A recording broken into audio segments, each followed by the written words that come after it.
Não, o Brasil não vai acabar, igual você deve estar vendo um monte de thumbnail de vídeo por aí para querer chamar sua atenção, mas sim, o dólar tá disparando novamente, né? Nossa, que novidade. E nesse vídeo eu quero conversar um pouquinho com você sobre isso, para você entender os motivos que estão causando essa grande desvalorização na nossa moeda frente à mais forte do planeta, e para você refletir um pouquinho sobre o que você poderia fazer, o que você está fazendo para proteger o seu patrimônio, para proteger o seu poder de compra. A gente, por ser brasileiro, já nasce sofrendo, então é preciso que a gente seja um pouquinho mais esperto, um pouquinho mais inteligente na alocação do nosso dinheiro, para conseguir de fato proteger o nosso patrimônio em primeiro de tudo, e crescer ele ao longo do tempo, mas não só na nossa moeda, mas sim para você conseguir ter de fato uma reserva patrimonial que vai te proteger, inclusive num improvável caso de você ter que se mudar de país. Não acho que o Brasil vai virar uma Venezuela, mas a gente nunca pode descartar as possibilidades, né? Nunca diga nunca. Então, primeiro de tudo, trouxe essa notícia aqui do Valor Econômico. O dólar vai a 5,85 com valorização global e incertezas fiscais. Ou seja, o que está acontecendo com o dólar neste momento não é uma coisa exclusiva do Brasil. Não é só porque o Lula falou alguma coisa ou o Haddad falou outra coisa. Eles ajudam isso a acontecer? Com certeza, né? O Brasil sendo Brasil. Mas esse é um movimento um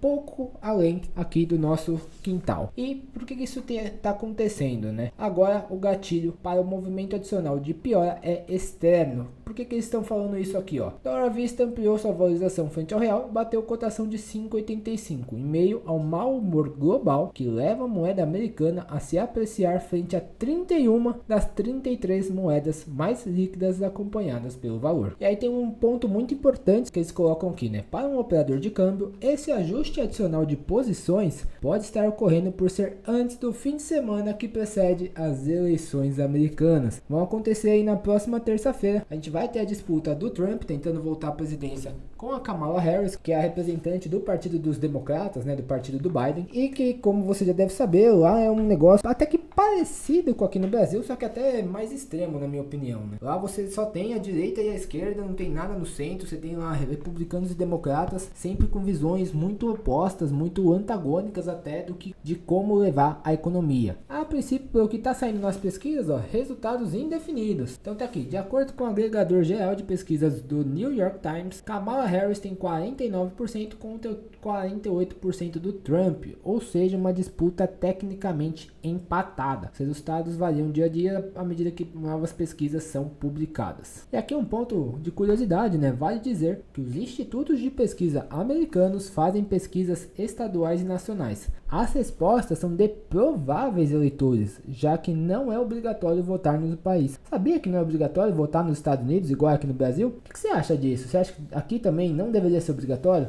Vejo muita gente reclamando, muita gente que fala que não vale a pena votar ou que não vai votar por qualquer outro motivo. Você acha que o brasileiro deveria continuar sendo obrigado a votar ou que deveria ser algo opcional igual nos Estados Unidos? O que será que a gente teria de consequências se a votação deixasse de ser obrigatória no nosso país? Será que a gente ia ter um voto mais qualificado ou será que a gente tenderia a ter um voto menos qualificado porque as pessoas que iriam votar seriam menos representativas do Brasil como um todo? Fica aí a reflexão. Mas continuando na nossa análise do dólar, vamos voltar lá para a nossa notícia do valor. Além do câmbio, o índice Ibovespa recua mais de 1%, os juros futuros seguem renovando as máximas desde março de 2023. Ou seja, o que isso aqui quer dizer? Quando a gente olha aqui para esse cara aqui, deixa eu até maximizar aqui, isso daqui é os juros futuros de 10 anos do Brasil. Em outras palavras, é o quanto o mercado acha que vai ser a taxa Selic daqui a 10 anos, lá em 2031. E se você olhar para esse gráfico, você vê aqui desde o começo desse ano, que desde dezembro, na verdade, onde estava projetado uma Selic daqui a 10 anos de 10 e 20, a gente só teve uma direção nesse gráfico, né? Para quem gosta aí de análise técnica, isso aqui é uma claríssima tendência de alta. E a gente está aí batendo hoje 13,16%. Ah, Gustavo, mas só subiu 3%? Não, meu amigo, se eu sair de 10 e fui para 13, subiu então 30% em um ano. A expectativa de juros futuros no Brasil. Isso aqui é muito negativo do ponto de vista de risco do nosso país. Porque qual que seria uma interpretação desse movimento? Olha, o Brasil está mais arriscado, a situação fiscal por lá não está legal, eles estão gastando muito, tentando tapar o buraco com mais arrecadação, famoso tapar o sol com a peneira. Por isso, eu como investidor, vou vou exigir um juro, uma remuneração maior para eu emprestar o meu dinheiro para o Brasil. Afinal de contas, o risco de ele não me pagar, de ele me dar um calote, aumentou. Essa é a visão que o gringo está tendo do Brasil e que os investidores locais também estão tendo do Brasil. Por isso que a gente está vendo aí essa expectativa nos juros futuros aumentando bastante. E isso naturalmente também se traduz aqui nos nossos títulos públicos. Então, hoje, se você for comprar um título do Tesouro Direto, ou seja, você for emprestar dinheiro para o governo brasileiro, para o Tesouro Nacional, você vai estar recebendo uma remuneração maior. Ou seja, a dívida do Brasil está cada vez mais cara. Então, se eu tenho uma dívida que ela já é muito grande, ela estava crescendo e agora ela ficou ainda mais cara, você concorda que ficou muito mais difícil para mim continuar pagando essa dívida? Daí que vem essa reflexão, esse receio dos investidores aqui com o nosso Brasilzão. Mas, voltando aqui para nossa análise, uma outra coisa que está subindo bastante, como a gente abriu aqui esse vídeo falando, é o dólar. É quando eu venho para esse gráfico, só que eu venho olhar o dólar, olha que parecidos que eles são, né? Então aqui eu também tenho um cenário bem negativo do ponto de vista de risco e positivo para quem está comprado em dólar, que desde o começo desse ano o dólar só teve uma direção, está subindo aí quase 20%, saiu dos R$ 5,00, 4,90, hoje batendo 5,85, 5,87. Então, certamente está mais difícil de você, meu querido, ir conhecer o Mickey. Eu particularmente ainda não conheço, quem sabe um dia chega a minha hora, né? Pelo visto não vai ser hoje ainda. E se a gente segue aqui entendendo um pouquinho o que está acontecendo, se o dólar encerrar nesse patamar, vai alcançar o maior nível de fechamento desde maio de 2020, ao começo da crise que a gente teve. O euro também estava subindo e no exterior o índice DXY, que é um índice que mede a força do dólar contra uma cesta de moedas fortes do mundo, avançava 0,30, ou seja, o dólar está subindo globalmente. Aqui no Brasil tá subindo mais, né? Natural. A gente tem aqui umas notícias tipo: mulher pelada tenta ser ouvida por Lula e Alckmin no Palácio do Planalto. Então as coisas que acontecem no Brasil. Por outro lado, a gente tem a Rússia também, né? Rússia... Quando a gente pensa que o Brasil é muito bizarro, aparece uma notícia da Rússia. Rússia multa Google em... Que número que é esse aqui? Aqui é 1.000, milhões, bilhões, trilhões, 4 quintilhões, 6 7 8 9... Como que se fala esse número aqui? 10 milhões? 10 milhões? Não sei. Agora eu fiquei curioso aqui, né? Vamos perguntar aqui pro chat GPT. Será que o chat GPT consegue falar esse número? Vamos copiar ele inteiro aqui, ó. Vem aqui, abre o chat GPT. Ele fez um parênteses no vídeo, né? Como pronunciar o número... eita, colou muita coisa. Esse trecho tá... Tudo bem, não quero copiar nada. Como pronunciar o número... Esse número aqui. Será que ele consegue falar? O número que você escreveu é extremamente grande. Esse valor é 20 decilhões de dólares. Tá aí, descobrimos. Agora você sabe então uma notícia super importante pro seu dia a dia, que a Rússia multou o Google em 20 decilhões de dólares. Será que o Google vai pagar? Eu acho que não. E voltando aqui então, um outro ponto então que está contribuindo para esse movimento de pior adicional é o externo. Segundo um operador ouvido sobre a condição de anonimato, essa galera da Faria Lima não quer se identificar. A última andada do dólar dos juros, assim como o recuo mais forte da bolsa, foi puxado por questões globais. Para o profissional, a forte subida nos rendimentos da T-Note de 10 anos. O que é isso? É o título público dos Estados Unidos com vencimento em 10 anos. Ajudou a intensificar o aumento dos prêmios de risco nos ativos domésticos. E se a gente vai olhar para esse cara, né, para esse juro americano, a gente pega aqui o juro de 10 anos dos Estados Unidos, a gente vê também uma forte alta aqui, ó, desde o mês passado praticamente, né, um mês e meio atrás, tava lá em 3,62, subiu quase 1% para 4,38, é muita coisa, né? Se aqui a gente for pegar quanto isso significa em alta percentual, 4,38 sobre 3,62, subiu aí 20% em um mês e meio, é muita coisa. E se a gente olha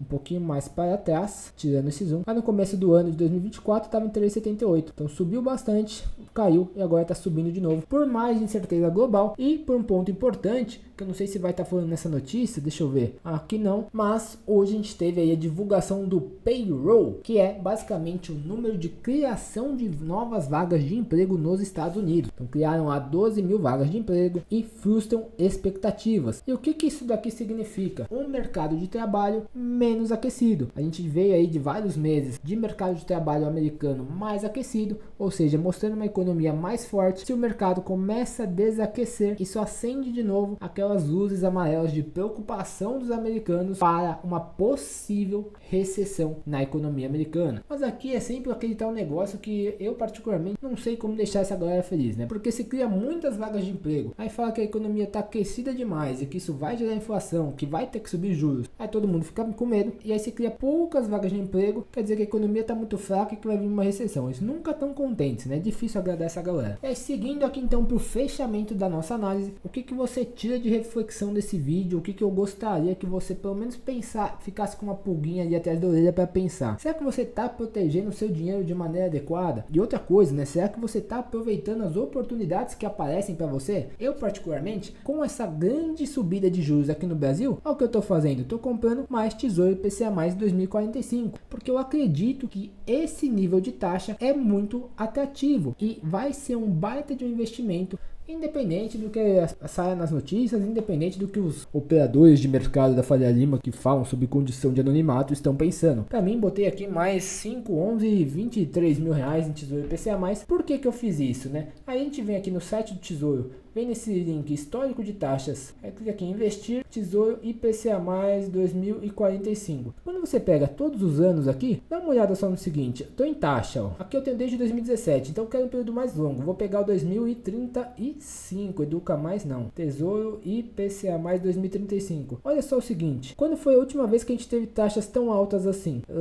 A gente teve mais ou menos ali em março desse ano, e a gente teve lá no governo da Dilma, que aí bateu 7 cacetada, que o Brasil tava só a caatinga, né? Mas olha o que acontece depois, né? As taxas caem bastante, as taxas caem bastante, as taxas caem bastante. Beleza, Gustavo, o que isso tem a ver? Na renda fixa, caso você não se lembre, taxa e preço são inversamente proporcionais. Quando um sobe, o outro desce. Então, se a taxa cai, olha o que acontece com o preço sobe. Aqui eu tive um movimento, ó, de 1.855 para 2.300, que me dá aí, vamos ver, 2.300 por 1.855, um movimento de 24% em coisa de 8 meses, investindo no título público, investimento mais seguro do Brasil. É por isso que eu estou comprando nessas taxas altíssimas, maravilhosas, que eu estou achando muito suculentas, porque eu acredito que daqui a pouco essas taxas vão cair. Olha o que aconteceu aqui, ó. Se eu pegasse lá no Fiofó da Mosca, 21 de janeiro de 2016, e vendesse aqui no Fiofó da Mosca 4/11/19. Vamos ver aqui nos preços, ó. 21 de janeiro, tá por aqui, ó. R$657, R$2.091. 2.091, 650. Eu multiplicaria o meu dinheiro por 3 vezes em coisa de 3 anos investindo na renda fixa. É por isso que eu quero abrir seu olho para essas oportunidades que estão passando aí na sua frente. E outra solução para você proteger o seu dinheiro, essa é um pouquinho mais óbvia, aí é você investir uma parte em dólar. Se a gente pegar aqui, abrir na sua corretora, independente de qual ela seja, se você vier aqui ativo IVVB11, a partir de meros R$374, você já consegue investir na bolsa americana de maneira 100% dolarizada. Se você quiser abrir conta numa corretora americana, melhor ainda. Mas se você não quiser ter esse trabalho extra, aqui da sua própria corretora no Brasil, você já consegue fazer essa diversificação. Quer ir melhor ainda, na minha opinião? Além de investir na bolsa americana, investe também um pouquinho em criptomoedas. O Hash 11, ó, a partir de R$56, você já consegue ter exposição a uma cesta, a um grupo, a um lote de criptomoedas que naturalmente também vão ter uma alta correlação ao dólar, também vão te ajudar a proteger o seu patrimônio do risco do Brasil. Se você olhar aqui, ó, Hash 11, o desempenho este ano, mais ou menos daqui, já tem uma alta aí de 77%. Naturalmente tem uma forte correlação com o preço do Bitcoin, que é mais uma avenida aí de proteção patrimonial para você. Fechado? Espero que esse vídeo tenha esclarecido, tenha aberto a tua mente sobre o que está acontecendo, por que está acontecendo, o que você poderia fazer para se proteger. E sobre a renda fixa, eu vou deixar aqui, ó, esse vídeo onde eu explico tintim por tintim, bem detalhado, por que eu acho exatamente que esse Tesouro IPCA+